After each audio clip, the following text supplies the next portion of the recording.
Hello বন্ধুরা, আমাদের চ্যানেলে তোমাদের সকলকেই স্বাগতম। আজকের ক্লাসে আমরা ক্লাস 5 এর রায় ও মার্টিন 2026 প্রশ্নবিচিত্রার বাংলার ফার্স্ট সেমিটিভের 12 নম্বর মডেল সেটের প্রশ্নোত্তরগুলি আলোচনা করব। বাংলার আগের মডেল সেটগুলির প্রশ্নোত্তরের ভিডিও তোমরা যদি দেখে না থাকো, তাহলে অবশ্যই আমাদের চ্যানেলে গিয়ে দেখে নিও। নিচে ডিসক্রিপশনে লিংক আমি দিয়ে রাখলাম।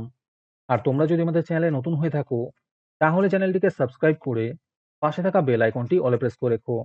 তাহলে পরের ক্লাসের ভিডিওগুলি আমি আপলোড করলেই তোমাদের কাছে নোটিফিকেশন পৌঁছে যাবে। তাহলে শুরু করা যাক।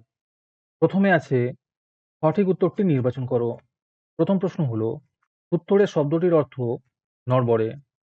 দ্বিতীয় প্রশ্ন হলো মতিবাবু ছিলেন গ্রামের জমিদার।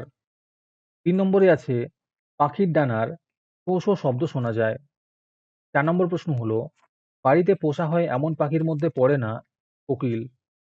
5 নম্বর প্রশ্ন হলো অ কিংবা অন্য স্বরধ্বনির পরে ছ থাকলে ছ বদলে ছয় ছ হবে। 6 নম্বর প্রশ্ন হলো নিযুক্ত অন্ত নিজন্ত হবে। 7 নম্বরে আছে ত যুক্ত ট টয় ট হবে। 8 নম্বরে আছে এটা এটি ওটা ওটি এই সবই বস্তুর নামের পরিবর্তে বসে, একে বলে সর্বনাম। আজকের সমাধান করা মডেল সেটটির মূল্য মাত্র 3 টাকা। তোমরা আমাদের হোয়াটসঅ্যাপ নাম্বার 7501121499 যোগাযোগ করে এই মডেল সেটটি নিতে পারো এবং পরবর্তী মডেল সেটের ভিডিও পেতে আমাদের ইউটিউব চ্যানেলটি সাবস্ক্রাইব করে রেখো এবং অ্যাডভান্স নোটিফিকেশন পেতে আমাদের হোয়াটসঅ্যাপ চ্যানেল জয়েন করতে পারো। ডিসক্রিপশনে লিংক দেওয়া রইল, তোমরা সেখানে গিয়ে আমাদের হোয়াটসঅ্যাপ চ্যানেল জয়েন করতে পারো। তারপরে 2 নম্বরে আছে নিচের প্রশ্নগুলির উত্তর দাও। এই প্রশ্নের উত্তরগুলি আমি তোমাদের দেখিয়ে দিচ্ছি, তোমরা দেখে দেখে নোট ডাউন করে নিও। 1 নম্বর প্রশ্ন হলো এতোয়া মুন্ডার কাহিনী কে লিখেছেন? এর উত্তর হবে মহেশ্বেতা দেবী। 2 নম্বর প্রশ্ন হলো কলকাতায় রবীন্দ্রনাথ ঠাকুরের বাড়িটি কি নামে বিশ্বজুড়ে পরিচিত? এর উত্তর হবে জোড়াসাঁকো ঠাকুরবাড়ি নামে। 3 নম্বর প্রশ্ন হলো কবি কেন ছিরকিনিটি আস্তে খুলে ঘর থেকে বেরিয়ে এলেন? এই উত্তরগুলি দেখে নিও।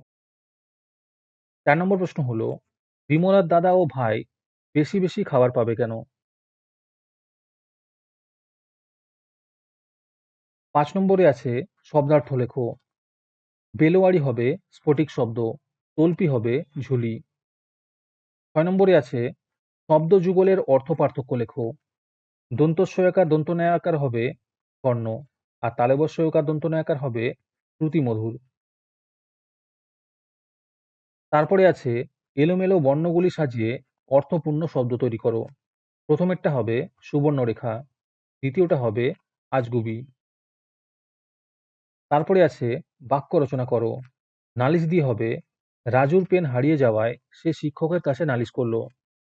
ভোর দিয়ে হবে ভোরবেলা পাখিরা কিচিরমিচির গান গায়।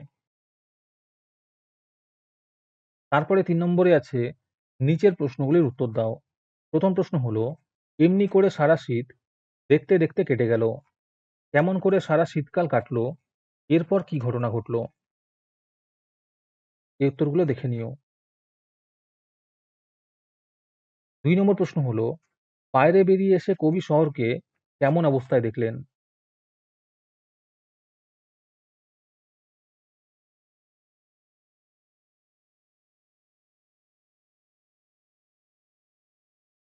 আজকের ক্লাসটি তোমাদের ভালো লেগে থাকলে ভিডিওটিকে লাইক এবং চ্যানেলটিকে সাবস্ক্রাইব করে দিও। সাথে ভিডিওটি তোমাদের সহপাঠীদের শেয়ার করে দিও। আর তোমরা কোথা থেকে আমাদের ভিডিওটি দেখছো অবশ্যই কমেন্টে লিখে জানিও। তাহলে আজকে এই পর্যন্তই, দেখা হচ্ছে পরের ক্লাসে।